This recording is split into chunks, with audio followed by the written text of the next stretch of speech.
The mahogany table was so polished I could see the reflection of my parents' smiles as they handed the check to my sister.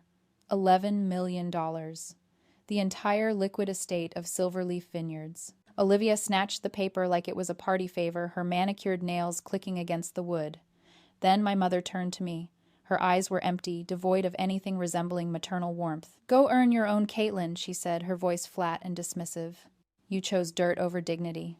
My pulse didn't even spike. In my line of work, you learn to spot a dying vine long before the leaves turn brown. I just looked at the check, then at them, and felt the strangest sensation wash over me. It wasn't grief. It was freedom. Drop a comment and let me know where you're listening from and what time it is for you right now. I'd love to know who's part of our community. I stood up. The chair legs scraped against the floor, a harsh sound that cut through their celebration. "Understood," I said.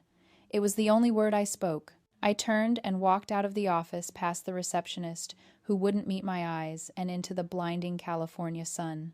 The truck engine roared to life, kicking up a cloud of dust as I peeled out of the lot. I drove straight back to Silverleaf, but I didn't go to the main house. I drove past the manicured lawns and the tasting room where Olivia was probably already popping champagne. I headed for the fields. My boots crunched on the gravel near the old conservatory, the glass structure on the edge of the property that my parents called an eyesore. Inside, the air was thick and humid, smelling of damp earth and growth. This was my sanctuary. I walked to my workbench and picked up the grafting knife. It was old, the wooden handle worn smooth by years of use. Grandpa Henry had given it to me when I was 12. "This is the most important tool you'll ever own, Katie," he'd said. "It knows the difference between what needs to grow and what needs to go." Into the bag it went. Next came the journals, the ones filled with soil pH levels and grafting schedules. For 7 years, the frost alarms had woken me at 3 a.m, dragging me out into the cold while the rest of the house slept. I was the one who hand-grafted 4,000 vines after the blight of 2018 nearly wiped us out. While Olivia was posting selfies with her wine, I was knee-deep in mud, saving the harvest she claimed credit for. Why did I stay? Why did I let them treat me like just the gardener for so long? Because I thought it was my duty. I thought if I worked hard enough, if I saved enough vines, if I made the wine perfect enough, they would finally see me. I thought my sacrifice was love. But standing there in the silence of the greenhouse, I realized the truth. It wasn't love. It was a transaction. I gave them everything, and they gave me nothing. And now the transaction was over. I took one last look at the rows of seedlings I had nurtured from nothing. "Good luck," I whispered. Then I walked out, locked the door, and didn't look back. 48 hours later, my phone lit up with a notification from the Silverleaf official account. It was a video of Olivia. She was standing in the middle of the North Block, the golden hour sun, catching the highlights in her hair, holding a glass of our reserve Cabernet. She was launching her new campaign, the Visionary Vintner. I watched in silence as she looked into the camera and lied without blinking. "When I developed this soil blend," she said, her voice husky and serious, "I knew I wanted to taste the earth in the glass." The video paused under my thumb. "When I developed this soil blend," the soil blend she was talking about was a specific ratio of volcanic ash and compost I had spent 3 years perfecting to balance the pH levels of our rocky terrain. Olivia couldn't tell the difference between nitrogen and neon, but the comments section didn't care. It was flooded with heart emojis and praise for her genius. She wasn't just taking the money. She was taking the work. She was harvesting a crop she had never watered. There were no angry comments from me. No rage posts. Instead, I put on my boots and drove to the main production facility. I wasn't going there to fight. I was going because fermentation tank 4 was in a critical phase, and if the temperature wasn't adjusted by 2 degrees, 5,000 gallons of vintage would turn to vinegar. It was a reflex. I was still protecting the wine, even if the people who owned it hated me. I walked up to the employee entrance and swiped my keycard. The light flashed red. "Access denied." I swiped again. Red. It wasn't a glitch. It was an eviction.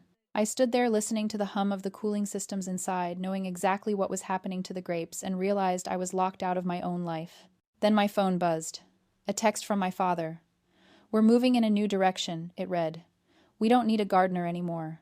We've hired a consultant to handle the manual labor. Clear out your locker by Friday." A gardener. That's what they reduced me to. A doctorate in viticulture, a decade of research, and to them, I was just hired help with dirt under my fingernails. I opened the company website on my phone. I went to the hour history page. My photo was gone. My bio was gone. The timeline had been rewritten to show Olivia working alongside my grandfather learning the craft at his knee. I looked at the locked door. I looked at the security camera blinking above it. They wanted to erase me. They wanted to pretend the wine made itself, or that it was conjured by Olivia's smile. I didn't bang on the door. I didn't beg for my job. I texted my father back 2 words, message received. I got back in my truck. If they wanted to be the visionaries, they could deal with the blind spots. I drove away, leaving Tank 4 to overheat in the dark. 72 hours after my keycard was deactivated, my phone rang. It was Mr. Thorne, the family attorney. "Caitlin," he said, his voice unusually gentle. "Can you come to my office, alone?" I drove back to the city, passing billboards featuring my sister's face, holding a bottle of wine she couldn't name. When I walked into the conference room, the mahogany table was empty, except for a single sealed envelope. It was thick-yellowed with age and bore my name in handwriting I would recognize anywhere. Blocky, slanted, confident. Grandpa Henry's. "Your grandfather left this for you," Mr. Thorne said. "He instructed me to give it to you only after you had left the company of your own volition." My hands shook as I broke the seal. Inside was a stack of legal documents and a letter. I read the letter first. "My dearest Katie, if you are reading this, you have finally walked away. I knew you would. I knew they would try to break you to use your talent to feed their vanity. I couldn't leave you the money, Katie. They would have stolen it or guilted you into giving it up. I had to leave you the source." I put the letter down and picked up the deed. It wasn't just for the old conservatory. It was for the land it sat on, a 4-acre parcel that had been legally subdivided from the main estate 20 years ago. But underneath the deed was something else. A patent document. United States Patent Office. Assignee Caitlin Henry Silver. Invention genetic graph sequence number 842. The silverleaf rootstock. I stared at the words, the world tilting on its axis. The silverleaf rootstock. It was the genetic graft Grandpa and I had developed together when I was 19. It was a drought-resistant, disease-immune root system that every single vine on the estate was grafted onto. Without it, the Cabernet grapes would wither in the valley heat. Without it, the soil pH would burn the roots. "He transferred the patent to your name 5 years ago," Mr. Thorne explained. "He knew you were the only one who understood the science. The family has been using it under a revocable license granted to him. That license expired upon his death." He paused, looking at me over his glasses. "The license now belongs to you. You own the root system of every vine on that property. They own the brand. You own the life support." I looked at the patent. I looked at the letter. Grandpa hadn't left me behind. He had gone ahead to plant a trap. He knew they would take the fruit, so he gave me the root. "They don't know?" I asked. "No," Mr. Thorne said. They were too busy counting the cash to read the appendix of the estate plan. I folded the document and placed it back in the envelope. The shaking in my hands stopped. I wasn't just the gardener anymore. I was the landlord. There were no angry phone calls to my parents, no gloating texts. Instead, I called an agricultural attorney named Sarah, who specialized in intellectual property and farm law. We spent the next week auditing the Silverleaf operations. Since I now owned the patent, I had the legal right to inspect how my intellectual property was being used. What we found in the filing cabinets wasn't just negligence. It was fraud. Sarah slid a stack of agricultural yield reports across her desk. "Look at the dates," she said. "Starting 3 years ago, right around the time your grandfather's health declined, the harvest yields jumped by 40%. I looked at the numbers. A 40% jump was impossible without compromising the vine health. "They overharvested," I whispered. "They stripped the vines." "It gets worse," Sarah said. "They reported these inflated yields to their investors to secure a new round of funding. They claimed it was due to advanced management techniques.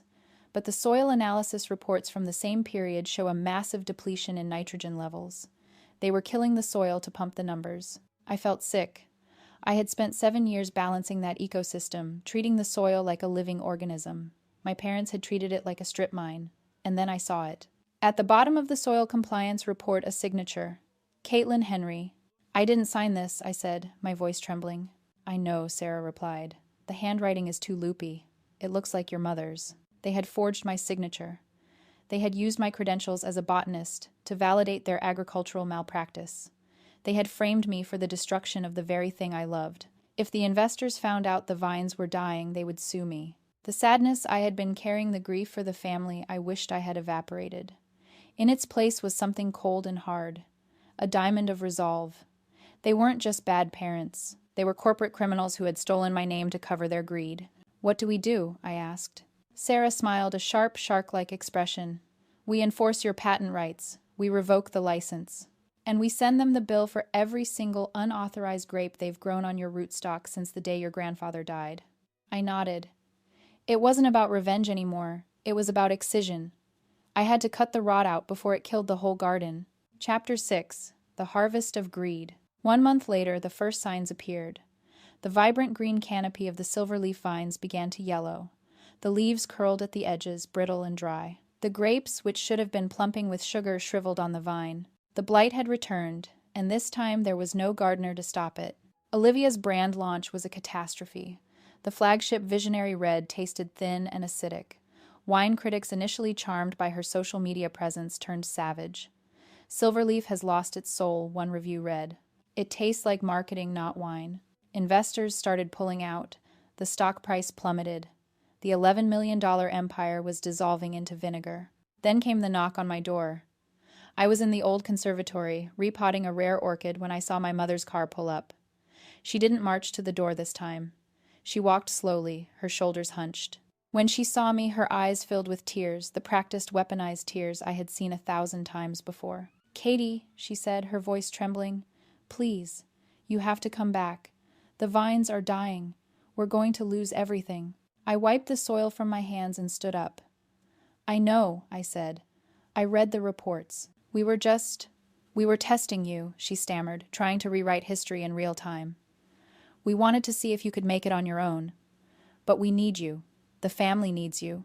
I looked at her, really looked at her, and saw the desperation. It wasn't love, it was panic. She didn't want her daughter back. She wanted her fixer. "I'm not coming back," I said, "and neither are the vines." I reached into my desk drawer and pulled out the legal file Sarah had prepared. I handed it to her.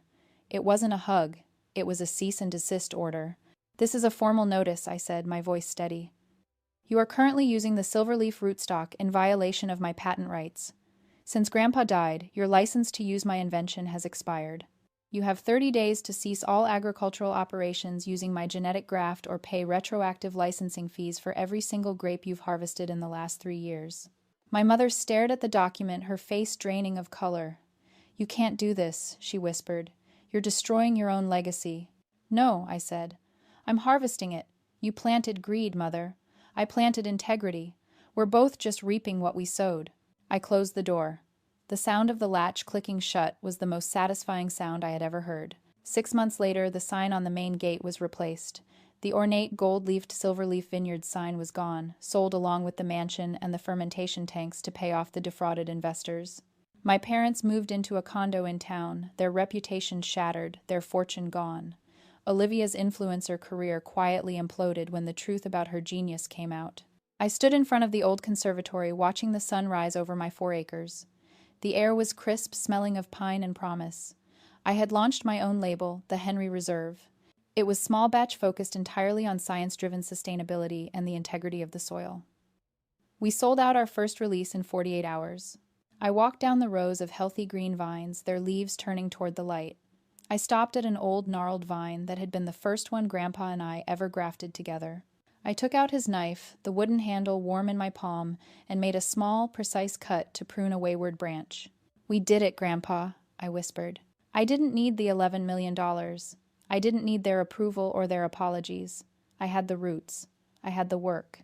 And for the first time in my life, I had peace. Sometimes you have to let the old garden die to grow something real. If you've ever had to prune toxic people to save your own roots, share this story.